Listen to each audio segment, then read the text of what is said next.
Visa আইসা পড়ছে ইন্ডিয়ার, মানে এই যে আমার পাসপোর্ট ভিসা কিন্তু আমি পেয়ে গেছি ইন্ডিয়ার। ইন্ডিয়া আসতেছি গাইস।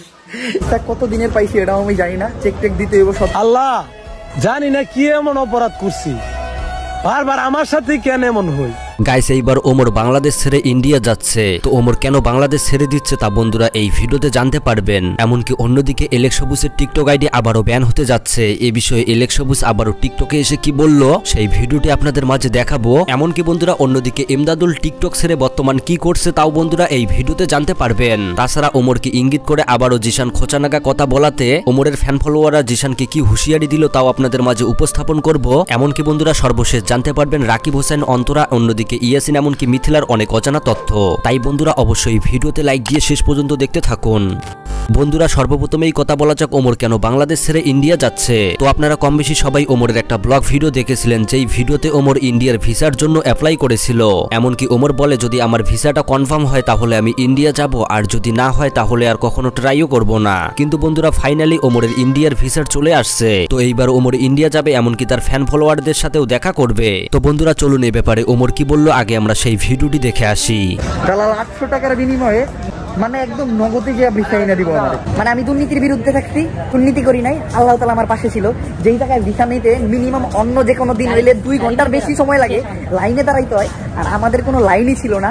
আমি গেছি সর্বপ্রথম যে জাস্ট টোকেনটা জমা দিচ্ছি, আমার পাসপোর্টটা দিয়ে দিচ্ছে, and finally I got my passport. আর আমার কিন্তু ইন্ডিয়ার ভিসা হয়ে গেছে গাইস। ভিসা আইসা পড়ছে ইন্ডিয়ার, মানে এই যে আমার পাসপোর্ট ভিসা কিন্তু আমি পেয়ে গেছি ইন্ডিয়ার। ইন্ডিয়া আসতেছি গাইস।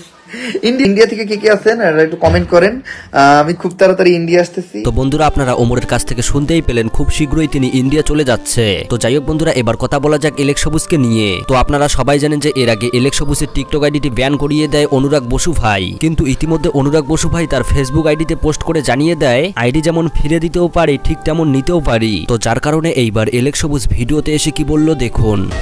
আল্লাহ জানি না কি এমন অপরাধ করছি, বারবার আমার সাথে কেন এমন হই। মা ছোট আছিলাম, ভালো আছিলাম, কেন যে বড় হইলাম এই স্বার্থের দুনিয়ায়, বারবার স্বার্থের কাছে হেরে গেলাম। তো বন্ধুরা আপনারা একটা জিনিস খেয়াল করে দেখবেন এলেক্স সবুজ যে মাছ ধরার ভিডিও বানিয়ে জনপ্রিয়তা লাভ করেছে সেই ভিডিওগুলো আর টিকটকে আপলোড করে না। তো এলেক্স সবুজের মাছ ধরার ভিডিওগুলোতে নাকি এলেক্স সবুজ মরা মাছ ধরিয়ে সবাইকে দেখায়, এইটা অনেকেই বলাতে নাকি এলেক্স সবুজ আর মাছ ধরার ভিডিও আপলোড করে না। তো এই ব্যাপারে এলেক্স সবুজ এইবার ভিডিওতে কি বললো দেখুন। এলেক্স সবুজ কি আসলে কি তুমি জাতা মাছ ধরো না মরা মাছ ধরো? হ ভাই মরা মাছ ধরি, আর মরা মাছ আজকে 2 বছর যাবত ধরতাছি। মানে সোশ্যাল মিডিয়াতে 2 বছর যাবত, আর বাস্তব জীবনে মরা মাছ আমি 7 বছর যাবত ধরতাছি। এখন আর ধরি না, এখন বড় লোক হয়ে গেছি আপনাদের মতো কিছু লোকদের কারণে, এখন মাছ ধরে ছেড়ে দিছি। তো বন্ধুরা আসলেই কি এলেক্স সবুজের টিকটক আইডি ব্যান হতে চলেছে? এই বিষয় নিয়ে আপনাদের মতামত অবশ্যই কমেন্ট করে জানাবেন। তো বন্ধুরা এবার কথা বলা যাক ইমদাদুলকে নিয়ে। তো সবাই কম বেশি জানেন যে টিকটকে কন্ট্রোভার্সির কারণে ইমদাদুল টিকটক ছেড়ে দিয়েছে, কিন্তু ইতিমধ্যে ইমদাদুলকে ইনস্টাগ্রামে দেখা যাচ্ছে ভিডিও বানাতে। তো চলুন ইমদাদুল টিকটকে কিরকম ভিডিও বানাচ্ছে দেখে আসি। দেখো मुझको गौर से देखो, देखो मुझको गौर से देखो, देखो तुमने क्या खोया है। তাছাড়া ইতিমধ্যে ইমদাদুলকে আবারও টিকটকে ব্যাক করতে বলছে ওসামা অন ফায়ার। সময় এবং নদীর স্রোত কারোর জন্য অপেক্ষা করে না। ইমদাদুল টিকটক ছেড়ে দিছে, আর ভালো সময়ে কত সেলিব্রিটি বন্ধুর লগে পরিচয় ছিল, কিন্তু কেউ তারে ফিরাইতে কয় নাই। কিন্তু আমি তোরে এখনো ভালোবাসি ভাই, তুই আবারও টিকটকে ফিরায়। এমনকি বন্ধুরা ওসামার ভিডিওতে ইমদাদুলের কমেন্টও দেখা যায়, হয়তো খুব শীঘ্রই ইমদাদুল টিকটকে ব্যাক করবে। তো যাই হোক বন্ধুরা এবার কথা বলা যাক আইডি কার্ডওয়ালা টিকটকার জিশান ব্রোকে নিয়ে, যে কিনা ওমরকে নিয়ে প্রচুর আলোচনা সমালোচনা করেছে। তবে আবারও গলায় আইডি কার্ড ঝুলিয়ে কি বলল দেখুন। I don't need a million views, লাখে সারা দেশ কাঁপে। মূলত জিশান এই কথাটা ওমরকেই খোঁচা দিয়ে বলেছে। তো জিশানের এই কথাটার জবাব হিসেবে ওমরের এই পাগলা ফ্যান কি বলল দেখুন। শোন, ওমর অন ফায়ার, ওনার নামে বদনাম করার আগে অন্তত 10 বার ভাববি।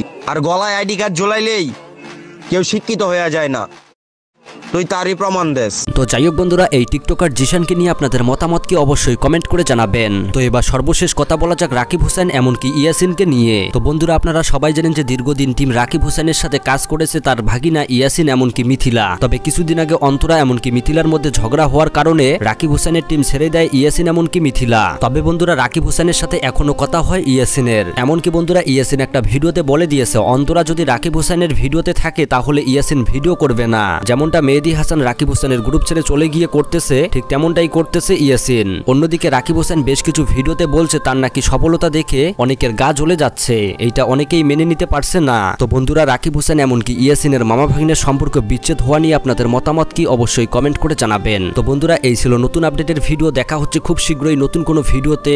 আল্লাহ হাফেজ।